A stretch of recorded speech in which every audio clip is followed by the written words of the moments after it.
thank you guys for sharing your wonderful works last time about 4 pillars of education.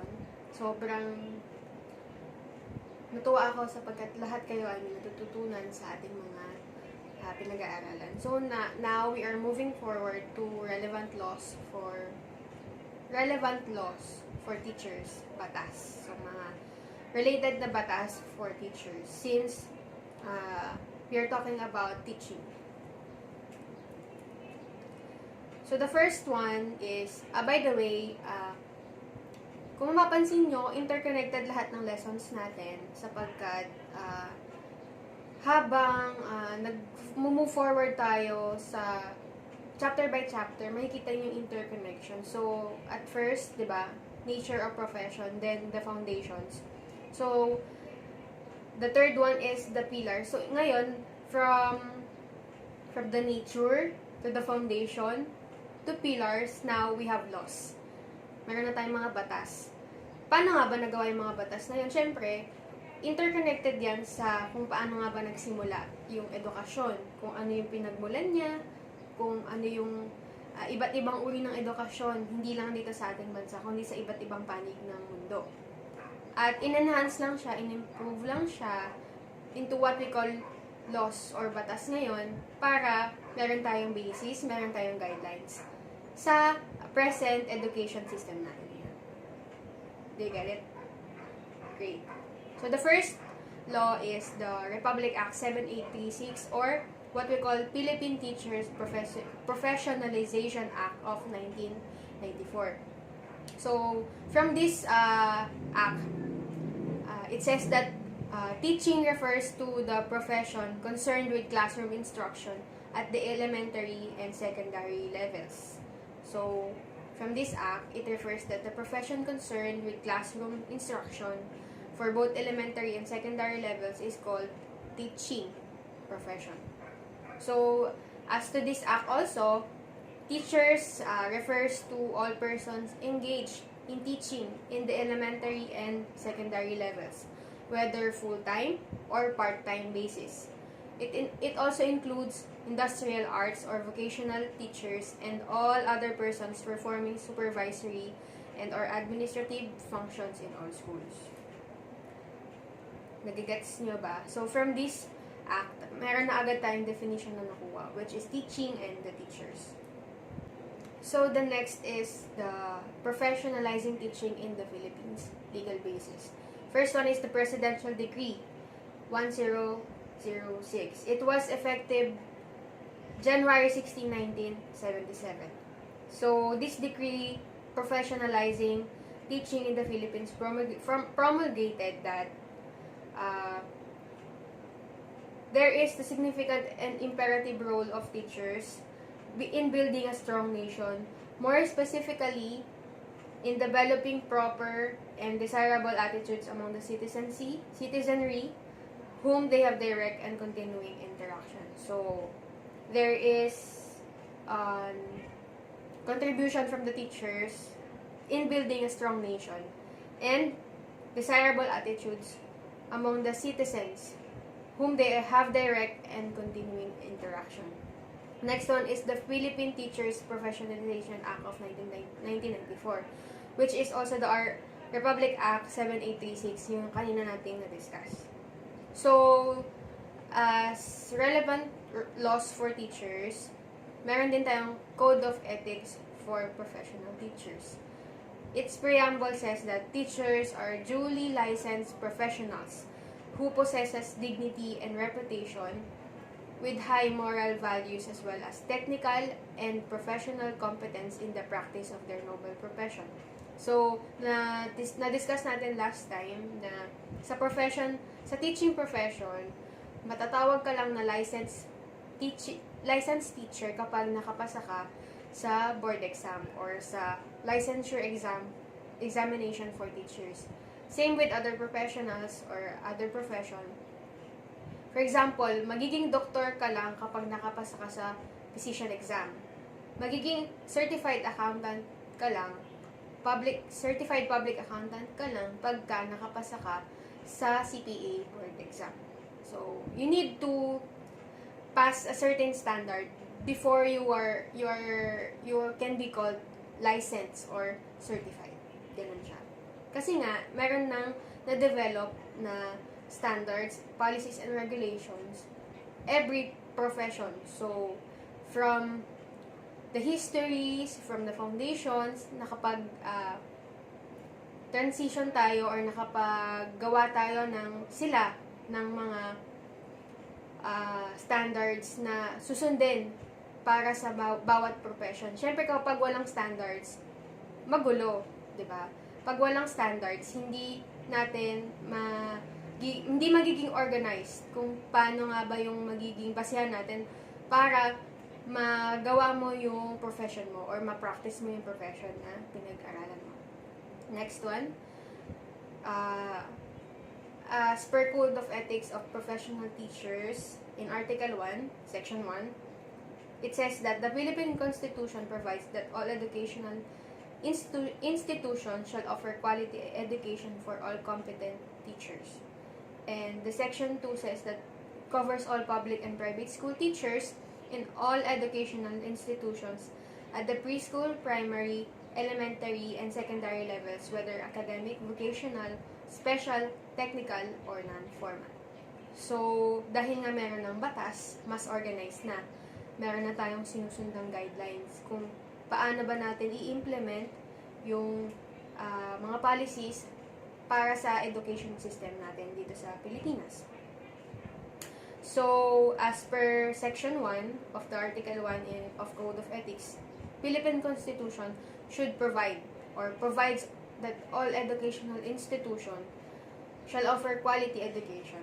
So, kailangan quality education talaga para ma-reach din natin yung full growth and potential na meron yung individual learners or individual citizens natin dito sa ating bansa. Next is Article 2, which is the teacher and the state. So, as a trustee of the cultural and educational heritage of the nation, teacher and the state demonstrate full commitment and devotion to duty. So, bilang isang guro, kailangan maging katiwala tayo na ma-enhance or maipapasa natin sa ating mga learners, individual learners or students, yung cultural and educational heritage, yung kasaysayan na pinagmulan ng ating bansa, yung kultura na meron tayo dito sa ating bansa. Kailangan ma-demonstrate din natin yung full commitment sa ating profesyon, no, bilang isang guro. Next is Article 3, which is the teacher and the community. So, in this article, it says that the teacher and the community the teacher should provide an environment conducive to learning and youth development. Also provide leadership and initiative for the betterment of the community. So, meron tayong contributions as teachers na makapagbigay ng good learning environment or proper learning environment para matuto or ma-enhance yung learning ng mga students or individual youth learners natin. Meron din tayong dapat pinoprovide na leadership and initiative para sa ikabubuti ng community. Tapos, kailangan makapag-establish rin tayo ng harmonious relationships with other professionals sa ating mga kapwa-guro, sa ating mga higher superiors, or sa mga administrative ng ating school ng kinabibilangan. Also to the government officials and practically to all people around us or in the community. We should also refrain or miwas tayo sa mga activities which are immoral. Kasi masisira yung reputation mo bilang tao at higit sa lahat, madadamay din yung kapwa mo, guro. Next is Article 5, which is the teachers and the teaching community. So, this says that kailangan meron tayong professional loyalty, faithfulness, and cooperativeness with others in the teaching profession.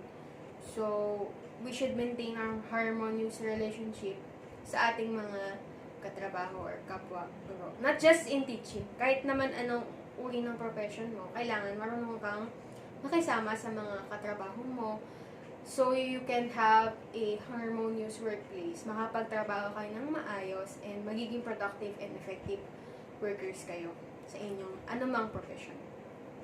So, kailangan rin natin mag-submit sa proper authorities any justifiable criticisms against an associate. So, kung meron ka mang something against with your coworker, kailangan sabihin mo yun sa tamang authorities or sa tamang tao. Hindi mo siya dapat sisiraan or gagawa ng any kwento kasi masisira yung reputasyon niya. So, act as a professional, kailangan i-submit mo yung complaints mo or yung criticisms mo sa tamang tao, sa proper authorities.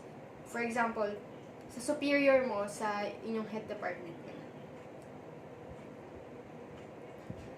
Next is Article 6, which is the teacher and higher authorities in the profession. So, yun nga, kailangan i-support natin yung legitimate policies of the school and the administration regardless of personal feeling or private opinion. So, regardless kung ano man yung tingin mo sa taong yun, kailangan i-support natin yung legitimate policies na yun, lalo na kung meron siyang mas higher position sa'yo.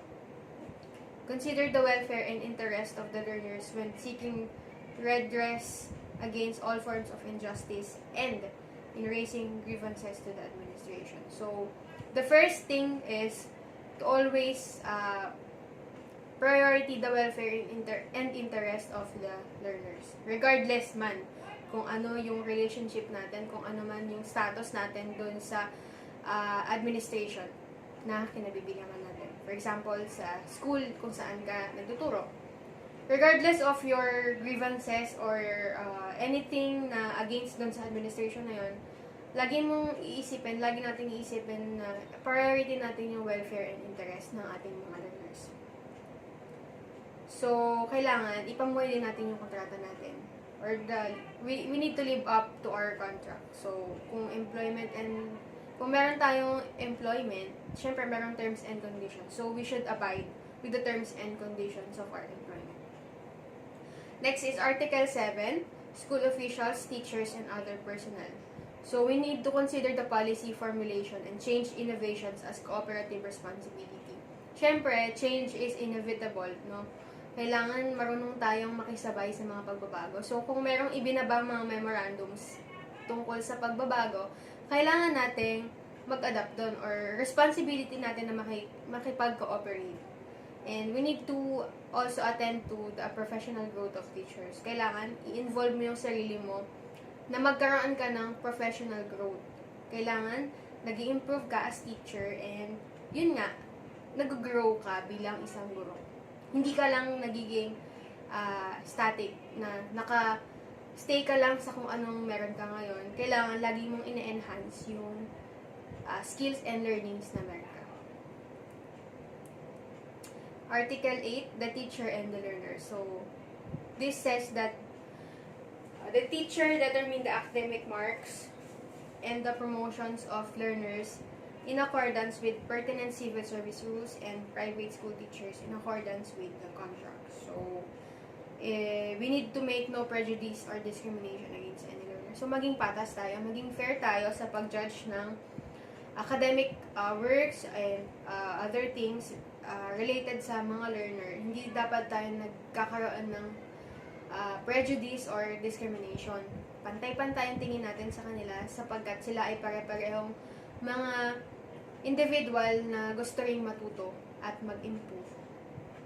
Exercise utmost professional discretion in a situation on matters pertaining to personal relationship with the learner. So, lagi dapat tayong merong boundaries between our learners. So, kailangan maging professional tayo lagi and pangalagaan natin yung interest na meron tayo na ma-share yung knowledge natin sa ating mga learners. And beyond that, kailangan meron ng limitations. Hindi dapat pwedeng lumagpas. And Article 9 says that the teachers and the parents should establish and maintain harmonious relationships with parents and treat them with the utmost respect. So, yung harmonious relationships within our students, parents, and us teachers should be with utmost respect. Kasi kailangan rin natin yung cooperation ng parents ng ating mga learners regarding sa feedback na kakailanganin natin in due time. Yan. So, those relevant laws are very essential in our profession. So, kailangan lagi natin yung ipapamuhay, bibigyan ng importansya bago tayo magdesisyon sa bawat actions na gagawin natin related sa ating profession or sa ating occupation. Kailangan inclined lagi or nag-adhere lagi tayo sa regulations, laws, and legal ethics.